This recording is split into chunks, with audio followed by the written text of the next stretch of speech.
नमस्कार, मी सागर राजेंद्र पाटील, मौजे दुधना, तालुका उमरगा, जिल्हा धाराशिव इथे महाशिवपुराण कथेचे आयोजन केलेले आहे। आंतरराष्ट्रीय कथावाचक श्री पंडित प्रदीप मिश्राजी यांचे कथा आयोजन केलेले आहे 27 मे ते 2 जून।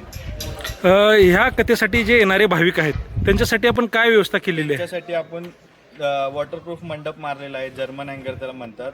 2 लाख ते 2.5 लाख स्क्वेअर फूटचं जर्मन हँगर आहे आणि बाजूच्या साईडला आपलं साधा मंडप मारलेला आहे आपण। मंडपमध्ये अंदाजे किती भाविक बसू शकतात? मंडपमध्ये अंदाजे एक 2.5 लाख ते 3 लाख भाविक बसू शकतात। अजून हे जे आपण स्टेज मारतात किती बाय कितीचा आहे आपला काय? जो स्टेज आहे तो 40 बाय 80चा स्टेज आहे।